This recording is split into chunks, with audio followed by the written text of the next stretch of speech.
بسم اللہ الرحمن الرحیم۔ کہا جاتا ہے کہ کسی علاقے میں قحط سالی پیدا ہو گئی۔ اس قحط سالی کی لپیٹ میں نہ صرف انسان بلکہ چرند پرند سب اس کا شکار ہو گئے۔ مویشی مالکان بے حد پریشان تھے۔ اس دوران ایک مسجد کے مولوی نے جمعے کے خطبے میں نہایت یقین کے ساتھ یہ بات بتائی کہ اللہ کا نام لے کر یعنی بسم اللہ پڑھ کر دریا کو حکم دیا جائے تو وہ بھی نافرمانی نہیں کرتا۔ خطبہ سننے والوں میں ایک چرواہا بھی موجود تھا۔ مولوی کی یہ بات اس کے دل پہ اثر کر گئی اور اس بات پر اس کا یقین کامل ہو گیا۔ اس نے واپس آ کر اپنی بکریاں کھولیں اور سیدھا دریا پر چلا گیا۔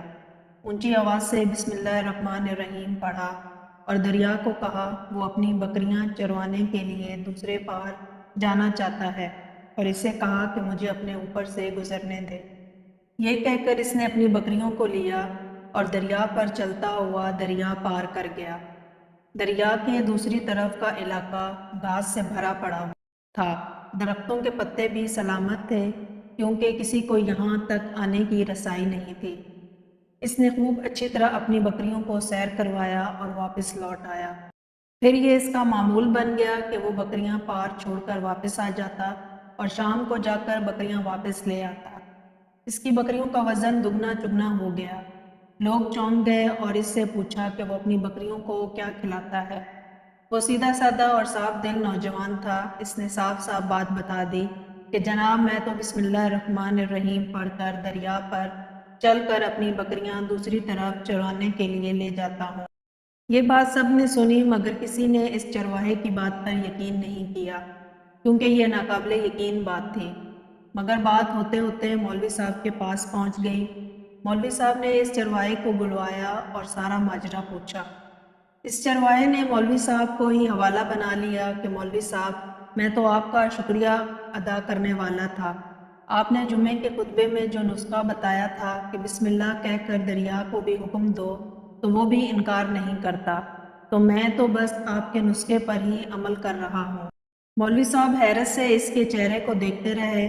مولوی صاحب نے کہا بھائی صاحب ایسی باتیں تو ہم ہر جمعے میں کرتے ہیں، فقط ان کا مقصد لوگوں کا ایمان بنانا ہوتا ہے۔ مگر بکریوں والا ڈٹا رہا کہ میں تو بسم اللہ ہی کہہ کر پانی پر چلتا ہوں اور بکریاں سمیت پانی پار چلا جاتا ہوں۔ آخرکار مولوی صاحب نے صبح خود یہ تجربہ کرنے کی ٹھانی، جسے دیکھنے والے چرواہے سمیت پورا علاقہ بھی آ گیا۔ مجمع زیادہ تھا۔ مولوی صاحب نے ایک دو بار سوچا کہ انکار کر دوں کہ کہیں ڈوب نہ جاؤں، مگر وہ جو مولوی صاحب کو کندھے پر اٹھا کر لائے تھے اب بھی جوش و خروش سے اللہ اکبر کے نعرے لگا رہے تھے اور مولوی صاحب کے حق میں تعریفیں کر رہے تھے۔ آخرکار مولوی صاحب نے اپنے ڈر کو دور کرنے کے لیے ایک رسہ منگوایا۔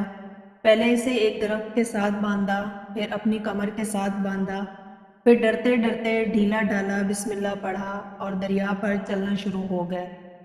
مگر پہلا پاؤں رکھا ہی تھا کہ پانی میں گر گئے۔ مولوی صاحب ڈبکیاں کھانے لگے اور پانی کے بہاؤ میں بہنا شروع ہو گئے۔ لوگوں نے کھینچ کھینچ کر باہر نکالا۔ مولوی صاحب کی اس حرکت نے چرواہے کو پریشان کر دیا کہ مولوی صاحب کی بسم اللہ کو یہ کیا ہو گیا ہے، کیونکہ اس کا تو یہ روز کا معمول تھا۔ اس کے اپنے یقین میں کوئی فرق نہ آیا۔ اس نے بسم اللہ کہہ کر بکریوں کو پانی کی طرف اشارہ کیا اور خود ان کے پیچھے چلتا ہوا پار چھوڑ کر واپس بھی آ گیا۔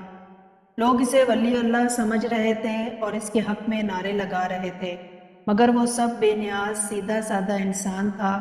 وہ مولوی صاحب کے پاس پہنچا اور کہا مولوی صاحب میں آپ کی بسم اللہ کی تعریف سے کافی پریشان تھا، مگر پانی پر چلتے ہوئے مجھے آپ کی بسم اللہ کی بیماری کا پتہ چل گیا۔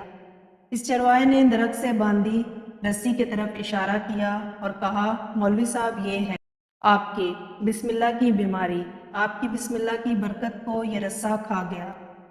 آپ کو اللہ اور بسم اللہ سے زیادہ اس رسے پر بھروسہ تھا، لہٰذا اللہ نے بھی آپ کو رسی کے حوالے کر دیا۔ پھر کہنے لگا مولوی صاحب آپ بھی کمال کرتے ہو، میں نے آپ کے منہ سے سنا اور یقین کر لیا اور میرے اللہ نے میرے یقین کی لاج رکھ لی، مگر آپ نے اللہ کا نام سنا مگر یقین نہیں کیا، لہٰذا آپ کو اللہ نے رسوا کر دیا۔ عزیز دوستو، یہی کچھ ہمارا حال ہے۔ ہماری نمازوں اور دعاؤں کا حال بھی یقین سے خالی ہے۔